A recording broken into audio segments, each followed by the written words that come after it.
You are all liars. 3, 2, 1. Hello, everybody, and welcome to episode 55 of the Showerpodcast, the podcast where I'm in my shower and you do you. I'm your host, Chip, and again, sorry to break it to you, but I really believe you are all liars. Why do I say that? Not because you lie to your friends, to your partner, or to the people around you.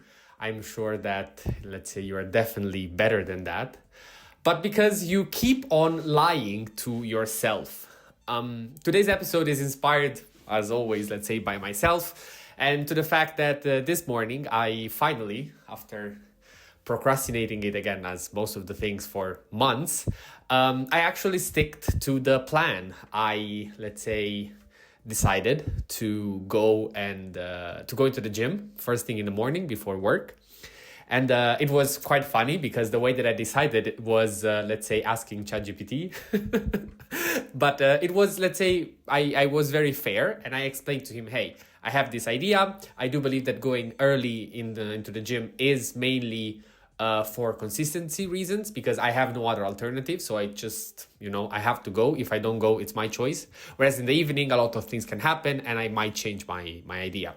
And I asked him to, give me, let's say, all the good aspects and the bad aspects. It was interesting because besides the things that I, of course, listed, he also added some other things that I knew of, but I didn't, let's say, expressly mention. So that was nice, specifically around performance and sleep. It is indeed true that for myself, especially few years back when my only actual moment and possibility was going in the evening because the gym wasn't simply open at any time before, to the one that I was going before. So I had no option. And again, having no option led to me, let's say, to doing the thing, but let's not digress. And it was saying that, again, even though you might, let's say, and I also prefer, let's say, to train for intensity in the evening, it is way better to do it in the morning because even if you don't perform all that well, you still go. And the fact that you go, it's way better than, let's say, having one good workout per month. So everything was clear. Everything was perfect. I had, let's say, prepared the plan. The alarm goes on and I instantly snooze it, like the fastest snooze that I could hit in my life. And why? Because I lied to myself and I was telling myself, I'm so tired. I cannot make it. I didn't sleep all that well, blah, blah, blah, blah, blah. 20 minutes pass. And fortunately, let's say my inner self said, hey, you promised to do something and you'll do it. So I woke up and I was still very grumpy and I'm like, oh my God, I don't want to do it, blah, blah, blah. But I had everything ready. So I just made 2 toasts and I left. I did my workout, no coffee. So first of all, I did it perfectly without that. So the energy was clearly there. And also, let's say, as I arrived, let's say after half an hour, I started getting tired. I was like, yeah, you see, you were tired. You shouldn't have done this. Whereas now throughout the day, also because I ate pretty well, my energy level is back up and it's higher than usual. And you would say, hey, that's impossible because again, you, let's say, did more stuff than the usual days, so you should be more tired. But that's not true because, again, back in the day or the other days when I didn't do this activity, I was just lying to myself. I was lying to myself saying that, yeah, this is good because you can keep your energy level, you can work better, you don't have to compromise your sleep at night, blah, blah, blah. Again, when I say blah, blah, blah, it's because I really believe so. It's all words and lies and empty words that you keep telling yourself for no reason whatsoever. And it's not even your direct fault. I really don't believe that it's directly my fault, just because our brains have, let's say, passed any kind of inconvenience and have evolved specifically into reducing as much as possible the possibility of change, sticking to what works, and if that thing requires less energy, they will always push for that. The problem, or let's say the solution, is that fortunately, there were other people that experimented those things for you. There are other people that have presented you the data that if you just stick to the plan and trust the process, let's say again, within the realms of doing things in a non-toxic manner, not pushing yourself too much, but within the realms of what is actually achievable, So you don't, I don't know, sleep 3 hours per night in order to be able to do those activities. Or you do those activities, but then you don't eat. Let's say if you keep it healthy and if you actually, let's say, follow the rules, even if your brain will try to tell you, hey, maybe it's better if you don't do it. Look, you're tired. And he tries to signal you that those things. But if you push through just a bit more, you'll be the happiest person, and actually the brain will just have to adapt and will say, whatever, he changed his mind, let's stick to this, and I'm still happy. Because again, it gets all the, let's say, the right stimulants from the things that you do, again, because they are the technically right things to do.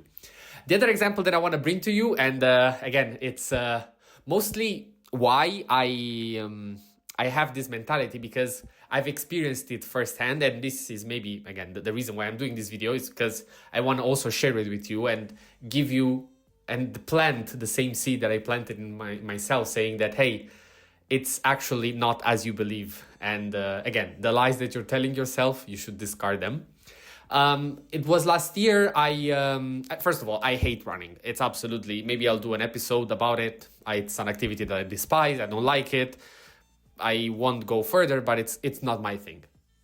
But there was a charity event at work where you had to do a 5K run, sponsored by the company, and again, it was for raising money for a good cause. And I was like, amazing, I don't mind challenging myself, but I'll do it, even though my training was zero. Of course, I still do activity. I don't smoke, so on paper, my body should be more than able to endure 5 kilometers of running. And the funny thing is that also in that situation, first of all, the thing that made me do it was that I had people around me with a bit more training, and I saw that they were going, and I wanted to keep on going with it, so I didn't stop. But there was a moment, I think it was 2 kilometers in, so before even the half, I was like, I can't do this. My breath is short. I feel fatigued. I just can't do it. But I kept on going. And I was, let's say, discarding the lies that I was telling myself. All these inputs, there was like, stop. I wanted to keep on doing it. Result, I finished. And let's say, even though this sentiment of, let's say, not feeling comfortable, let's say, kept on going, but they didn't increase. I was still within a realm of, let's say, being able to do it pretty comfortably. Of course, if I started pushing myself to 10K, then the situation is different, because you do require some training. And at some point, the body says, hey, buddy, stop it. It's too much. You're trying to be a hero, but you're not. So, of course, there are limits. As I said before, you have to do it within a healthy manner. But if you know that you are capable of doing something and you actually trust what's written on paper, so you don't base yourself off of thoughts, but you have some data to back it up, you can safely push yourself and do more than your body tells you, or that your mind tells you, because again, the body can back it up. And since then, every time that it happens to me, that I feel this little discomfort and I'm like, you should stop, I always try to push a bit more. If, again, it feels uncomfortable, okay, good, we understood our limits and we go from there. But if let's say the feeling of discomfort that I already had doesn't increase, I'm like, okay, I'm in the right zone. And the most important thing that I want to deliver is that is the zone where you improve. This is where you actually do something, because any activity that you perform, if you don't try a bit more and you don't, let's say, if you keep on staying below the line, nothing good will come out of it. Of course, you'll keep, what you already have, and it's better than doing nothing for sure. But if your goal is to actually improve and do something more, you gotta be in that zone. It's the same as, when you are indeed running. If you are, let's say, if your heart rate stays below a certain rhythm, as much as you run, it's gonna be, of course, good for your body, but you're not actually pushing yourself. And there is that specific zone. And I think that, at least all the lies are in that specific zone, Those are when they kick in. If you discard them and you focus on it, you'll be more than fine. So stop lying in general, but mostly to yourself, and try to do a bit more than you feel comfortable, because most likely you'll be able to handle it and you'll have no issues. This was episode 55 of the Shower Podcast. Thank you for listening. As always, feel free to leave a like, comment, let me know any feedback that you have. Let me know if you like to lie. And see you at the next one.